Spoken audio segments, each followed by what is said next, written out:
All that, plus we'll be taking a trip to dangly parts for the notice board, as well as getting a sneak peek at the hottest ticket in town. That's all coming up on tonight's National Nightly News. And titles, 30 please. You know, I was so pissed off with Colin yesterday, and I couldn't remember why. And I racked my brain, and it was a dream. That'll be all, thanks. He had the body of a goat and the face of my mother. I'll tell you all about it later, yeah? Yeah. Jenny, I want her out of here by the end of the titles, and I want a new one by the break. Mariah? Yeah, she's just complacent, and worse, she's a dream person. Right away, Megan. But first, 500 days after the loss of a fine leader and a great man, the start of tonight's programme is dedicated to remembering and celebrating the life of Peter Clement. Patrick Bannon is live from Parliament Park, where Julia Salisbury will be breaking ground on what will soon be a memorial garden in Peter's honour. Patrick. Listening to that old bitch lying through her teeth about missing that poor bastard. Patrick. I don't know what I'm going to do. We're live. Because I'm not being funny. Things were better with Peter, weren't they? Patrick. They were, and I don't mind saying it. They were, because he held her back. But now there's no stopping her. Hello, Patrick, we're live. Of course, can't say that, can I, Francis? No, not with public ownership. No, with public ownership, you can't say anything these days. There. Now, she's lost it, mate. She's completely off the rocker. I heard from an aide that... Hello, Megan, you join me here live from the what? Oh. Seems like we've lost some signal there for a moment. Well, we will be going live to that groundbreaking ceremony just as soon as we can get Patrick back. Meanwhile, let me just say, I think the memorial gardens are going to be gorgeous. I've had a sneak peek at the designs and Alana Marsh has done a fabulous job. Oh, OK, all right, it seems like we have got the signal back. We can now go live to Patrick Bannon in Parliament Park. Patrick. OK, we're at the outside broadcast. You've got a couple of minutes, but please keep it tight. Oh, Bannon, you idiot.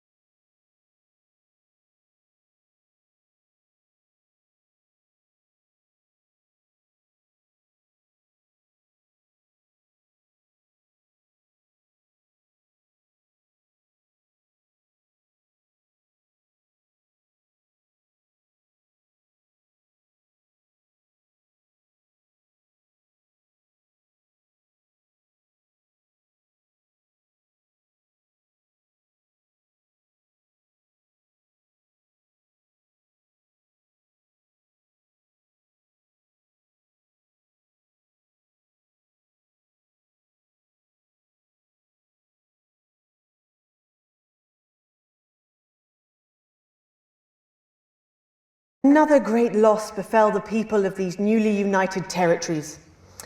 The loss of a leader, a statesman, a dear friend, and a hero. Peter Gordon Clement. Peter's death at the age of just 62, of course, announced by the team on the 24th of December, just 6 weeks after Liberation Night. Born to a working-class family on a housing estate in Rotherham, Peter first trained as a carpenter before getting his start on television, first moving and building scenery and then developing into the personality that we all knew and loved so much. Just the Job first hit our screens over 25 years ago, running for 11 series, winning multiple awards and charming audiences up and down the country.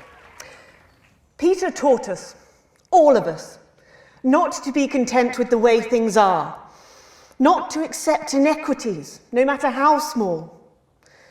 But he also taught us what it took to fight them. Courage, integrity, empathy, and hard, bloody graft. Across a career spanning 3 decades, Peter Clement was known for shows including Wake Up, It's Saturday, and much later, late night chat show Petey, which at its peak drew millions of viewers. Peter was by no means a saint. Trust me, he once told me he had more regrets than he'd had stolen dinners. He always did have a knack for a turn of phrase. But it speaks to the strength of his character that he chose to share with us his mistakes alongside his achievements, his faults as well as his talents. Peter had the heart to give it all he had for the people of these united territories. Famous for his potty mouth, it's estimated conservatively that Peter Clement uttered over 1.5 million swear words during his career, though some sources put this figure well in excess of 2 million F-bombs alone. Gripped by illness as he was in the weeks and months leading up to Liberation Night, he wasn't the man we loved. But his eyes still twinkled with that familiar joy for life, that spark of wit and wisdom of a life lived for others.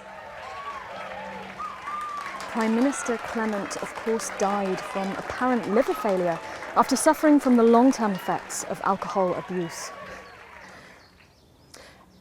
I first met Peter nearly 20 years ago, moments before I was supposed to give a speech. Not unlike this one, actually. Only I'd spilt coffee all down myself, and I was young, nervous, desperate to be liked, and from behind me I heard, "Christ, Pet, you've either pissed your kecks or sprung a leak, but either way you got a problem." And before I could even say a word, he'd stripped off his dry trousers and insisted I took them. That was the sort of man that Peter Clement was. Kind, compassionate, sensitive, a brilliant thinker, a natural leader, but mostly a good man.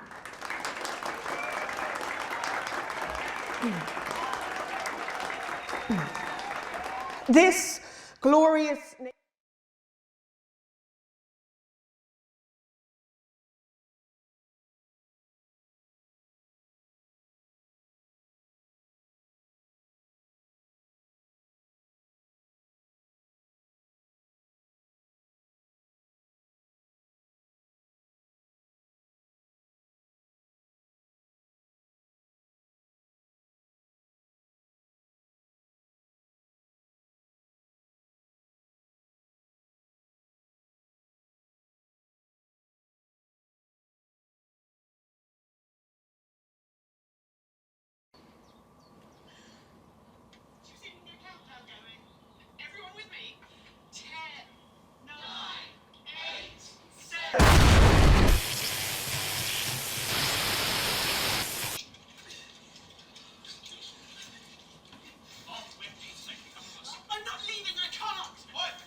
National Night News, you have the right to be here.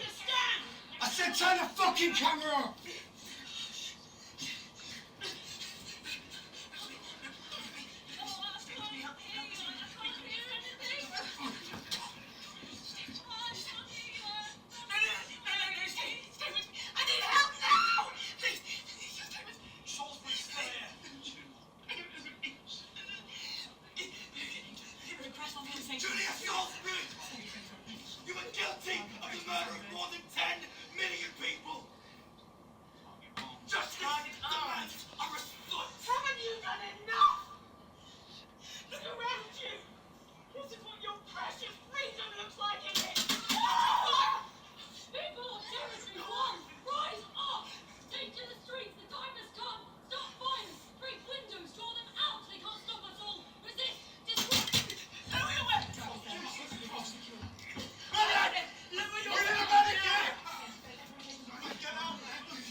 Shut it off. I said turn it off. Shocking scenes from the capital there, exclusively on the National Nightly News, and our apologies to any of our viewers who might have found this evening's events upsetting. But at the National Nightly News, we believe in bringing you the raw, unedited truth as it happens, and we make no apology for that. We'll update you on the latest from this disrupt attack later in the programme, but when we come back, it's time for happier pursuits, and you know what that means by now. Don't go away. We'll be back after this. God, does anyone know if everyone's safe? Are the crew okay? All fine. The bomb was a good distance from the unit base. Oh my God. This is becoming a weekly event. No, it's different tonight. This is the big one. Great. So there's a revolution happening outside and we're after dangly fucking parts. That's journalism, apparently. Can we get set for the next sequence?